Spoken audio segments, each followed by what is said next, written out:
টানা কয়েকদিনের বৃষ্টি ও আবহাওয়া দপ্তরের লাল সতর্কতার জেরে বিপর্যস্ত বাঁকুড়ার জনজীবন। বাড়তে বাড়তে শালী নদীর জল এখন বিপদসীমার উপর দিয়ে বইছে।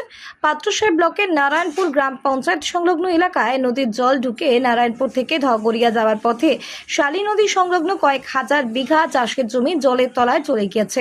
ফলে দুশ্চিন্তায় রয়েছেন কৃষকরা। জানা গিয়েছে, বহু কৃষক ঋণ নিয়ে কিংবা সোনা গয়না বন্ধক রেখে ধানের চাষ করেছিলেন, কিন্তু চোখের সামনে জলের তলায় চলে যাচ্ছে তাদের কষ্টের ফসল। বৃষ্টি আরও বাড়লে পরিস্থিতি ভয়াবহ হতে পারে বলে আশঙ্কা। ধানের জমি ছাড়িয়ে জল রাস্তার ওপর উঠে এলে যোগাযোগ বিচ্ছিন্ন হয়ে যাবে। কৃষকদের আশঙ্কা, ফসল নষ্ট হলে ঋণ কিভাবে শোধ করবেন এবং আগামী মরশুমে কিভাবে চাষ করবেন এই ভেবেই তারা চিন্তা করছেন। তাদের একটাই প্রার্থনা, দ্রুত বৃষ্টি বন্ধ হোক এবং শালী নদীর জল কমে গিয়ে তাদের ফসল ও জীবিকা বাঁচুক। একই সাথে এমন পরিস্থিতিতে দাঁড়িয়ে সরকারি সাহায্যেরও আশায় রয়েছেন তারা। আমাদের অসুবিধা বলতে এই ধানের প্রচন্ড ক্ষয়ক্ষতি হচ্ছে। কেন হলো বলতে এই নিম্নচাপের পরিপ্রেক্ষিতে এত ক্ষয়ক্ষতি, বন্যা পরিস্থিতি এখন খুবই খারাপ। তা এটা শালী নদীর জল। শালী কতটা ধান নষ্ট হয়েছে মনে করছেন? মোটামুটি এই যেটা এখন দেখা যাচ্ছে, এই আমাদের এই মাঠটায় প্রায় 1000 বিঘের মতো জমি জলের তলায় এখন পর্যন্ত 1000 বিঘের মতো আছে।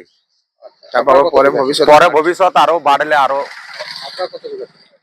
আমার বিঘে 7 আছে। আমি ঋণ দেনা করেই করেছি। এখন তো আলু লস হয়ে গেছে, এবারে ঋণ দেনা করেই করেছি।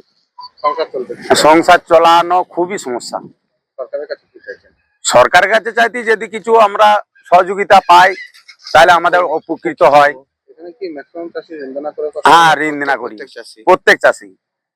অনেক সময় ব্যাংকে ঋণ করেও আমরা শোধ করতে পারি না এই চাষের পরিস্থিতির জন্য। এখন তাহলে সংসার চলবে কি করে? সেটা নিয়েই তো চিন্তা ভাবনা, যে কিভাবে চলবে। যদি সরকার কিছু সহযোগিতা করতে পারে তাহলে আমাদের কিছু উপকৃত হয়। আপনাদের কি সমস্যা রয়েছে?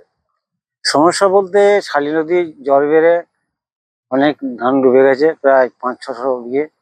আরো জল যেভাবে বাড়ছে আরো ধান ডুবে যাবে। এই ধান আপনার কত বিঘা চাষ ছিল? আমার প্রায় 4-5 বিঘা হবে। চাষ কি নিজের টাকা করেছিল না ঋণ দেনা করে? ঋণ দেনা করে চাষ করেছি। এখন কি অবস্থা, তাহলে কি করে সংসার চলবে?